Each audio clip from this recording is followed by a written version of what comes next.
लक्ष्य हमेशा सही दिशा में होना चाहिए। कार्य तो दिन रात दीमक भी करती है, लेकिन निर्माण नहीं, विनाश करती है। हेलो दोस्तों, कैसे हैं आप लोग? मैं उम्मीद करती हूँ कि आप सभी अच्छे ही होंगे। दोस्तों, आज हम इस कहानी के माध्यम से व्यक्ति के जीवन से जुड़ी ऐसी सच्चाई जानेंगे जिसको स्वीकार करना हमारी मजबूरी नहीं तो विवशता जरूर है। तो चलो दोस्तों, शुरू करते हैं आज का हमारा प्रसंग। राजा के 3 प्रश्न। प्राचीन समय की बात है। मगध राज्य का एक राजा बड़ी कश्मकश में था। सो अपने प्रधानमंत्री के पास गया और कहा कि तुम्हें मेरे 3 सवालों के जवाब पेश करने हैं। यदि तुम कामयाब हो जाओगे तो मेरी आधी संपत्ति तुम्हारी हो जाएगी, और यदि तुम मेरे 3 सवालों के जवाब 30 दिन के भीतर न दे पाए तो मेरे सैनिक तुम्हारा सिर धड़ से अलग कर देंगे। प्रधानमंत्री बड़ा परेशान हो गया। राजा ने कहा कि मेरे 3 सवाल इस प्रकार से हैं, जिन्हें तुम लिख लो। प्रधानमंत्री ने लिखना शुरू किया। राजा ने कहा, 1. व्यक्ति की जिंदगी की सबसे बड़ी सच्चाई क्या है? 2. व्यक्ति की जिंदगी का सबसे बड़ा धोखा क्या है? 3. व्यक्ति की जिंदगी की सबसे बड़ी कमजोरी क्या है?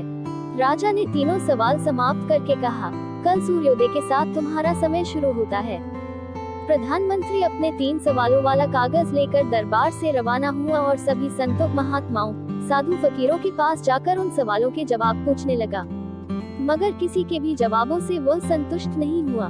धीरे धीरे समय गुजरता जा रहा था। अब उसके दिन रात उन 3 सवालों को लिए ही गुजरते जा रहे थे। अंत में शर्त का एक दिन शेष रहा। प्रधानमंत्री हार चुका था तथा वह जानता था कि कल दरबार में उसका सिर धड़ से कलम कर दिया जाएगा। और ये सोचता सोचता वह एक छोटे से गांव में जा पहुंचा।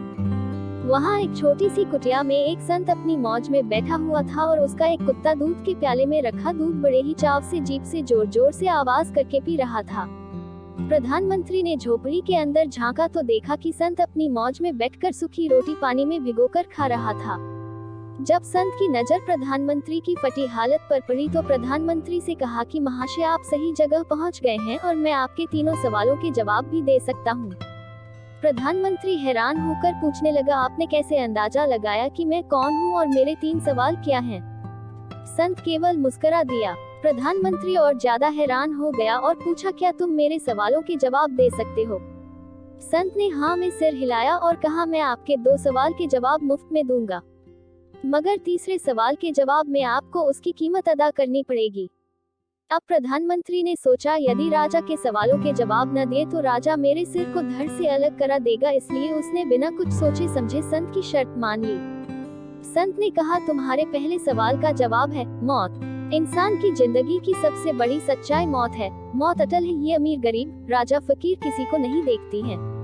मौत निश्चित है। अब तुम्हारे दूसरे सवाल का जवाब है जिंदगी। इंसान के जीवन का सबसे बड़ा धोखा है जिंदगी। इंसान जिंदगी में झूठ, फरेब और बुरे कर्म करके इसके धोखे में आ जाता है। अब तीसरे प्रश्न के लिए प्रधानमंत्री ने संत के वायदे के मुताबिक शर्त पूछी तो संत ने प्रधानमंत्री से कहा कि तुम्हें मेरे कुत्ते के प्याले का झूठा दूध पीना होगा। प्रधानमंत्री असमंजस में पड़ गया। सोचकर ही चित्त घृणा से भर गया और कुत्ते के प्याले का झूठा दूध पीने से इनकार कर दिया।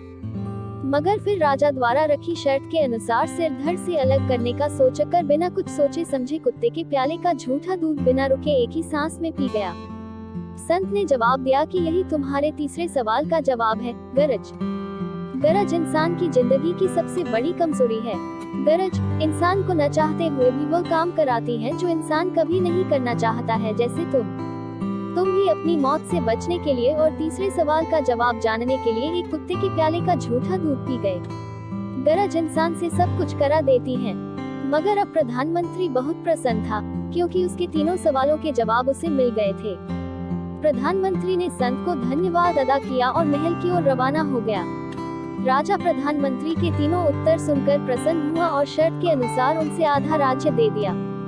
दोस्तों, इस प्रसंग से हमें ये सीख मिलती है कि जिसका जन्म हुआ है उसकी मृत्यु अटल है और जन्म मृत्यु के बीच के समय को जिंदगी कहते हैं। इसमें गरज ही इंसान की सबसे बड़ी कमजोरी है। इसलिए एक कहावत प्रचलित हुई कि आदमी गरज समय गधे को भी बाप बना लेता है। दोस्तों, किसी ने सही कहा है कि जीवन में क्या करना है यह जिंदगी सिखाती है, जीवन में क्या नहीं करना है यह मौत सिखाती है, और जीवन कैसे जीना है यह गरज सिखाती है। दोस्तों, अगर आपको यह कहानी अच्छी लगी है तो प्लीज वीडियो को लाइक, शेयर और कमेंट जरूर करें। ऐसी और भी मजेदार प्रेरक कहानियाँ सुनने और पहली बार वीडियो पर नए आए हों तो चैनल को सब्सक्राइब जरूर कर लें। चलिए दोस्तों, मिलते हैं एक नई ऊर्जावान कहानी के साथ। यहाँ तक वीडियो में बने रहने के लिए सभी का धन्यवाद।